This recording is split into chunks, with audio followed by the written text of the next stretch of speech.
Right. Well, this story, it was published in Ambit magazine, and we went to the selected by J.G. Ballard. I went into the Chelsea Arts Club because we were invited there for a dinner, which you were if you were in the magazine, and that it was funny because I was smoking. I remember smoking a cigar. I was trying to be impressive, you know, like smoking a cigar with someone on the staff there smoking a cigar. That's how she got in. Yeah, and then someone said, "Have you checked Robert's suitcase?" And I said, "No." Well, you better check it then, because when I read the story, you'll know what I'm talking about.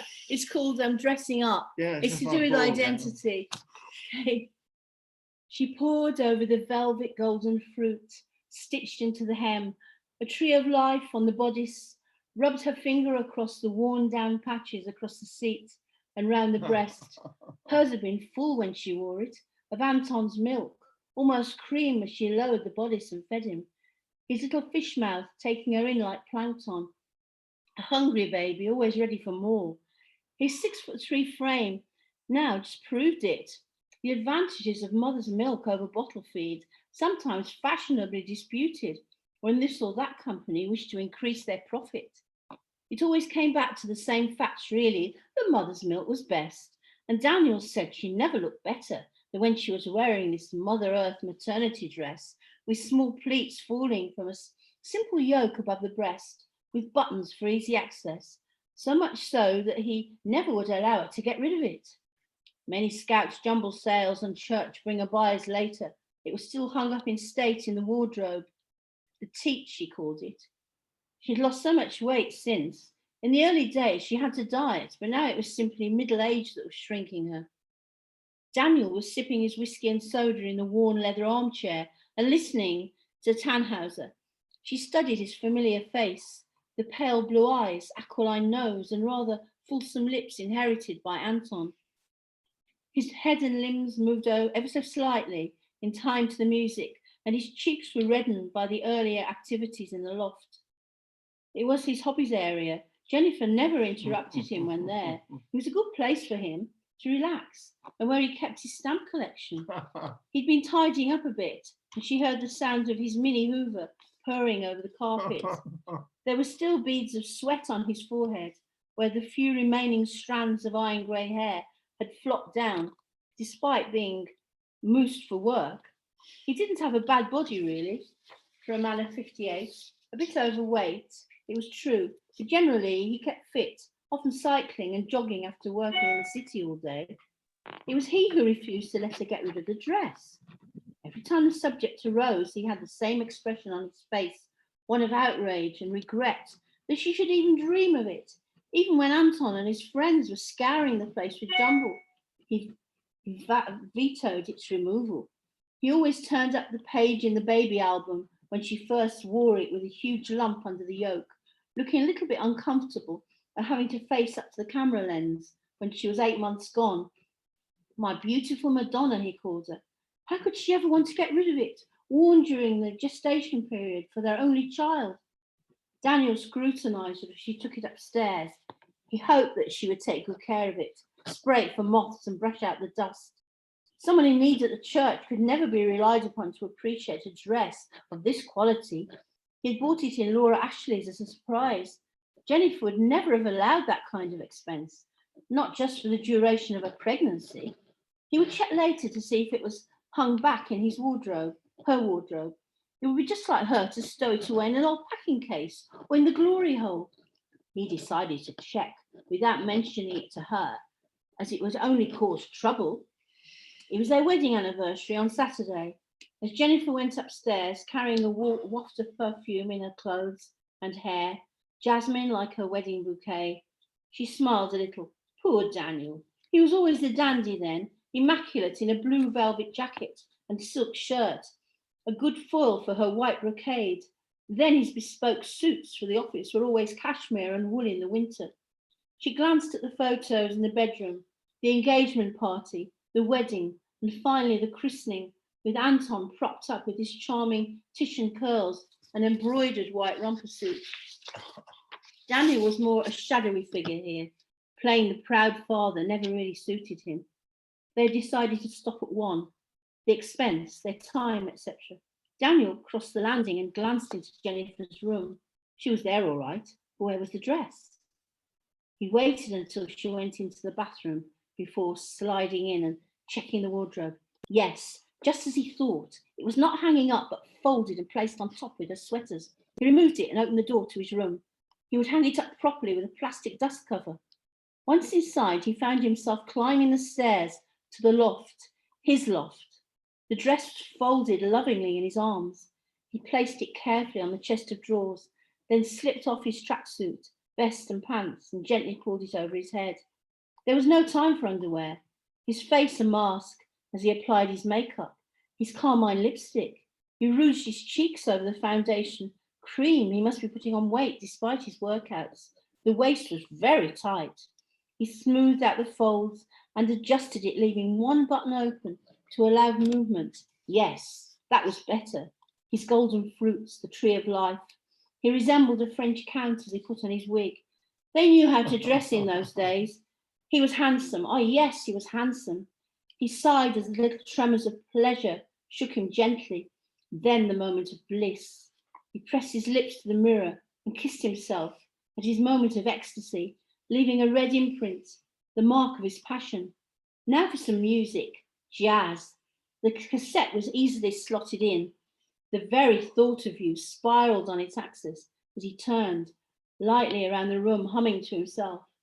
It was the music that attracted Jennifer's attention. Daniel heard the door squeak as she entered his bedroom, and he quickly slipped off the dress. There was no time to lose. Soon he was back in his tracksuit, wiping off the makeup with one of his removal pads, just in time to saunter downstairs into his room and greet her with a nonchalant smile. I thought I heard music. Yes, you probably did. I was playing our tune. Save it until Saturday, she beamed. How unlike Daniel to be romantic these days. It was obviously a good thing that they'd had the loft done. It gave him a little more independence. After all, she had the garden and the greenhouse. She could always while away a pleasant few hours there. As a boy, Daniel had crept into his parents' bedroom and seen his mother's stockings hanging on the back of a chair. It was her in spirit, as the draught from the door wafted them onto the carpet. He tried to retrieve them and felt himself lingering over the texture and beauty. He put his hand into one and ran his finger up the seam. It was surely natural that he should slip off his pyjama bottoms and place his sturdy feet inside. Oh, the joy of pulling up the fine denier over one leg and then the other. It was a natural development to hunt through dressing table drawers until he found the lingerie, black silk knickers and pink rose-budded suspender belt, which fitted him easily.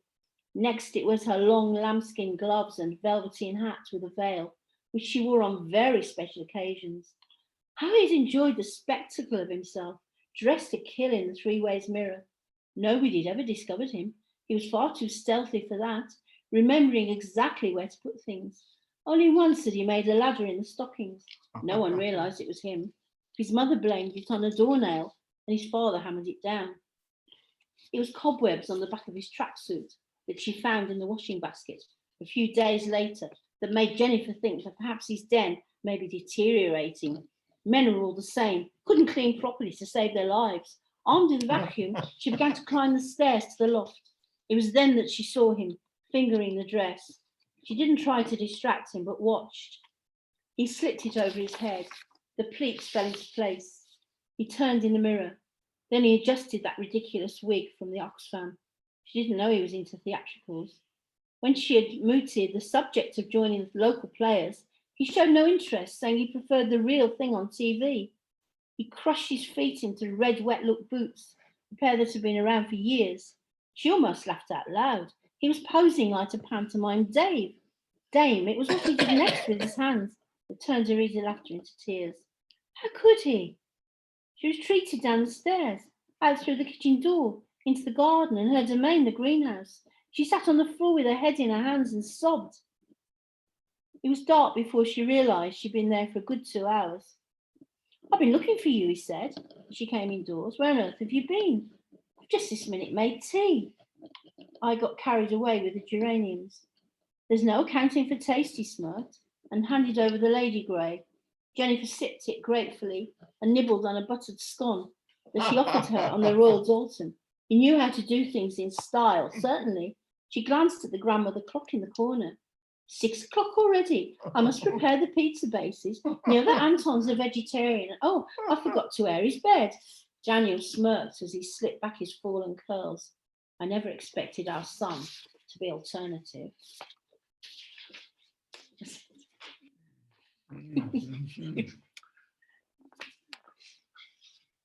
I hope it wasn't too much. It's in favour of being alternative, actually, you know. A sphinx without a secret, essentially. Come on, please. I have 3 poems I'd like to read this evening. I get my voice back. I lost my identity somewhere along the line. Astrologers and soothsayers. I looked to the moon goddess, Venus Urania, from the Atlas Mountains, an obol for the ferryman, a travelling stranger in these climes, a mendicant in view of the cockatrice sun. Medusa, shining star in the firmament, portends disaster for the empire. Refracted from the moons of Jupiter, the rings of Saturn after Lupercalia. Sirius journeys from beyond the river Styx. Ptolemaic prophecy in the Haruspex. A Hyperborean realm in Earthlight, far beyond the Tagus Valley, Hannibal crossing the Alps, lodestar of the Sphinx.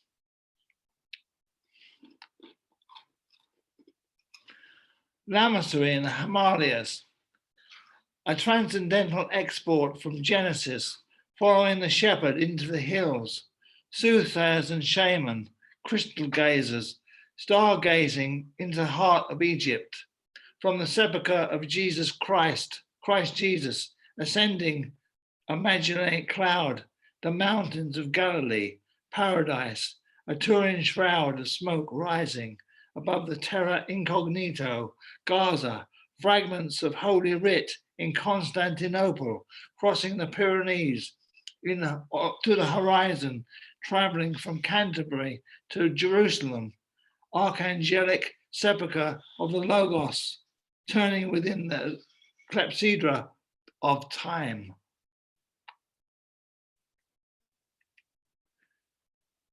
And finally, this evening from me, Schrodinger's cat. While smiling or weeping, illusions of breath on the surface of its skin, a lepidoptera flickering, grace notes on a manuscript written in blood, nothing to being, a spiritualist modus operandi, 3-dimensional existence, Euclidean, cool for cats, permafrost, Lazarus in suspended animation, chiaroscuro of Leonardo's, Holy Ghost, Last Supper, a lifetime, ad infinitum, space-time continuum. Thank you very much.